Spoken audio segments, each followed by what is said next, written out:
Hello, America. This is Call of Duty Goddess. Today is October 28th, 2016. It seems our beloved FBI Director, James the Cleaner Comey, has decided to open up the Clinton email investigation all over again, just 10 days before the election. So let's go to Fox News and try to figure out why this may be happening.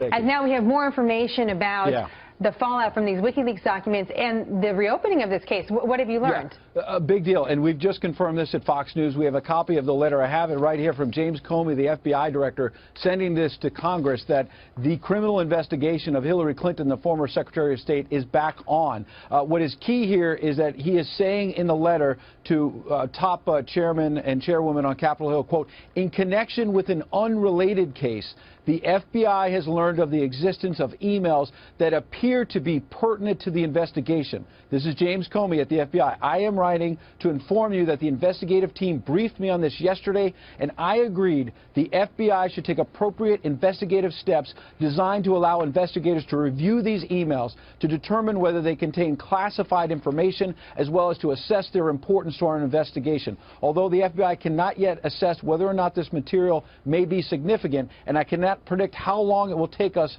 to complete this additional work, I believe it is important to update your committees about our efforts in light of my previous testimony. A couple of things going on here. Obviously, number one, James Comey may be trying to cover his back a bit here. He is under intense pressure from various members of Congress, people in the public saying, what in the world happened with this investigation, as more and more emails and questions spill out, number one. So it is a strong possibility that James Comey is trying to save his behind, because he was subpoenaed to give all of the 302s to Congress. He did not do that. He held back a certain amount of 302s for horse trading with the DOJ. Let's watch and listen. Remember, this is a document that is under subpoena, and rather than complying with the subpoena and sending it to Congress as required by law, they're over there having a negotiation and a discussion that the FBI terms in their own documents as a quid pro quo. Now let's go a little bit further in this video and find out who made the decision to produce the 302s to Congress. So let me say this. I think the director made principled decisions about what to say to Congress when he was here, and also what to provide to Congress. So the FBI director, James Comey, is the one who made the decisions of what 302s were given to Congress. Let's hear it one more time. The director made principled decisions about what to say to Congress when he was here, and also what to provide to Congress. And then in this hearing, this FBI agent was served a subpoena on behalf of Congress for the rest of the 302s. Will the FBI provide to Congress the full file with no redactions of personal identifiable information? I cannot make that commitment sitting here today. Then I'm going to issue a subpoena, and I'm going to do it right now. So let's go. I've signed this subpoena. We want all the 302s, and we would like the full file. You can accept service on behalf of the FBI? Certainly. You are hereby served. Number two, what is the fallout for Hillary Clinton? I mean, when James Comey, the director of the FBI, says, I don't know how long this will take to clear all of this up. So with early voting and with 12.6 million votes already cast, how many of those are for Hillary, that are Donald Duck and Mickey Mouse voting for Hillary? Will that be enough to stop the elections? Is that what we're all seeing take place right now with this? We'll think about that as we get back to Comey saving his behind. This is the man in the Bush administration, for context, who stood up to President Bush's inner circle when they were pressuring him to continue the wireless surveillance program that he believed should not continue. He would not sign off on it. Then, with the Justice Department, not FBI director, stood up to the White House counsel, stood up there with the Attorney General John Ashcroft and said, I'm not doing this. And that is why a lot of Democrats and and Republicans were saying at the beginning of this criminal investigation that James Comey is the perfect person to sort through all this. Right. So James Comey is the perfect person to investigate Hillary Rodham Clinton and her email scandal. James the Cleaner Comey, who comes in and has been cleaning up after the Clintons for years, who in 2004 saved America from the warrantless wiretapping program, while at the very same time saved Sandy Berger, Bill Clinton's national security advisor, by changing the warrantless wiretapping laws, as Sandy Berger was being investigated for stealing classified documents from the archives. They were also looking at emails. Just so happens I did a video that shows James Comey's timeline, his history, his employment history, and everything about him in this video, Bombshell, the Clinton Cartel Exposed Part 2, James the Cleaner Comey. And if you're not much on videos, but you like to read, well then you can find out about that in the review of the Department of Justice's involvement with the President's surveillance program. And that was the DOJ Office of the Inspector General Oversight and Review Division on July 2009, that report. And then after you read that report, you will want to read Sandy Berger's theft of classified documents, unanswered questions. And by the way, this is a pretty fair report because it's not only based on Sandy Berger's testimony, it is based on a pretty fair investigation. And I'll leave the links below so you can read both of these and see for yourself. You look at a timeline, you can see exactly what James Comey did and why he did it. All right, do you ever wonder how it is that no one at the Clinton campaign was given a heads up on this, we're told. No one at the White House was given a heads up on this. No one at the State Department given a heads up on this to Judicial Watch President Tom Fitton on this. And Tom, I was wondering if maybe they're concerned about loose lips and getting word out. And I'm thinking of that time that Bill Clinton, hopped on board Loretta Lynch's plane just to chat. Maybe they were concerned about that. But what do you make of that? Oh, I don't make much of it. I think the director's hand was forced by the revelations earlier this week in the Wall Street Journal that his top deputy was essentially, through his wife, on the payroll of Terry McAuliffe, the governor of Virginia, one of the closest Clinton friends in elected office there is. And then so you think this is all linked to that? Nothing. I don't think any of this is voluntary. I think the director's hand was forced here. He had an internal rebellion, according to reporting even at Fox News from FBI agents, former and current. And he couldn't stand in the way anymore. But the rebellion would have, to give it still more reason for him to swallow his pride and have to do an about-face, that is Director Comey, he would have to have been presented with new stuff that would push him to do that, right? Not just a rebellion. This is a terrible situation for Mrs. Clinton, but the FBI comes off looking as the Keystone Cops, and that's the charitable interpretation. Why hadn't they gotten Abedin's computer devices prior to this time?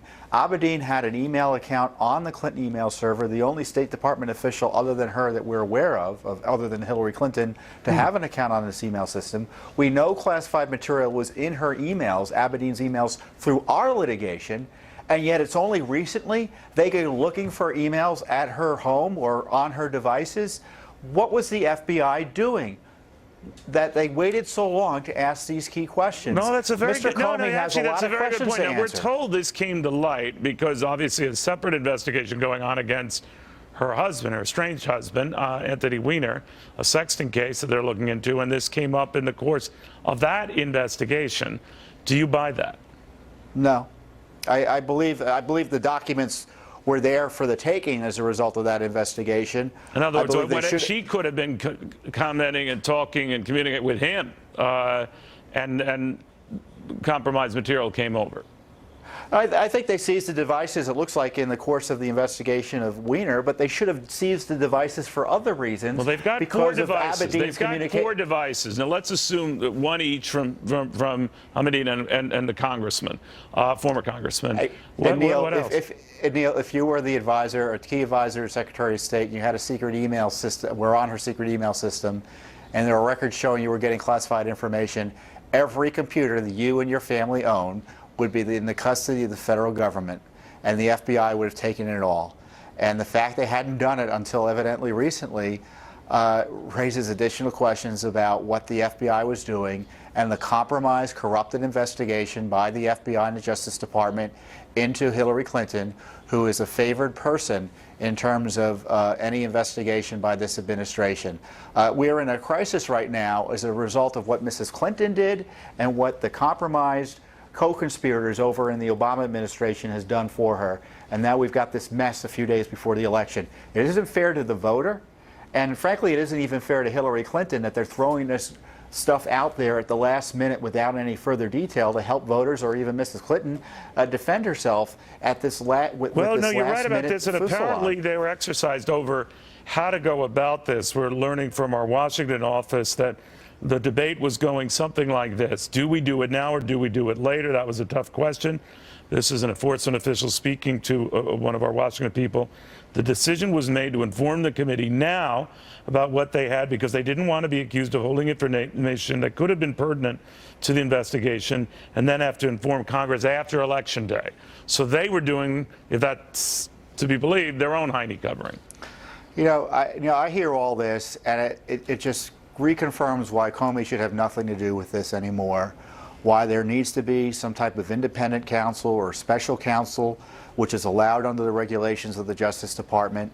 Right. And there's got to be a new look. We have to have fresh eyes on this whole scandal, and this is going to take place whether or not Mrs. Clinton is elected. I guarantee you there's going to be a special counsel. I suspect there'll be a special counsel and a criminal investigation no matter who wins the presidency. No matter who wins. No, I think you could be right about that. Tom Fitton, Judicial Watch president.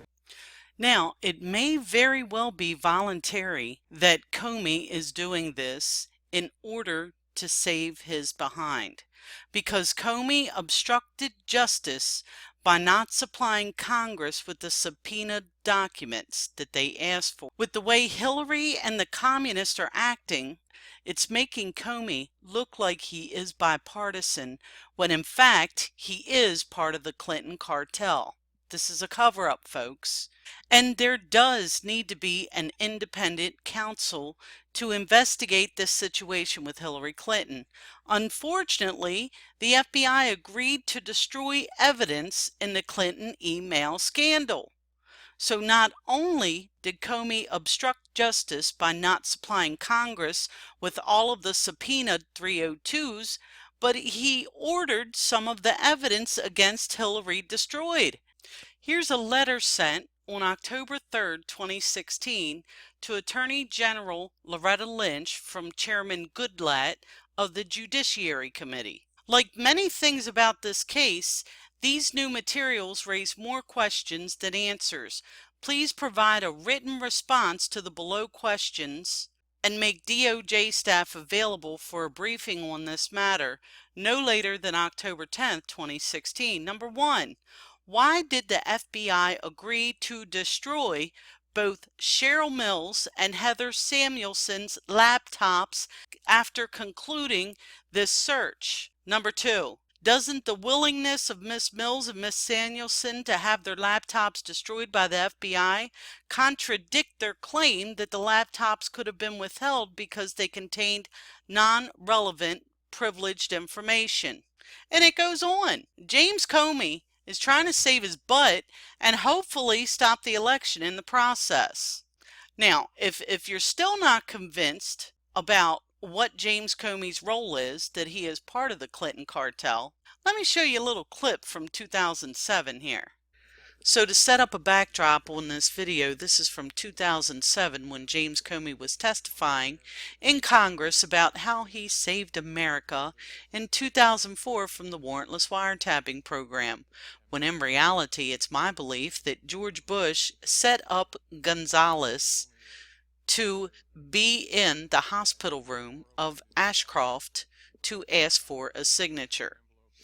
James Comey is now going to describe to you Ashcroft being in bed and Gonzalez coming in and asking for the signature.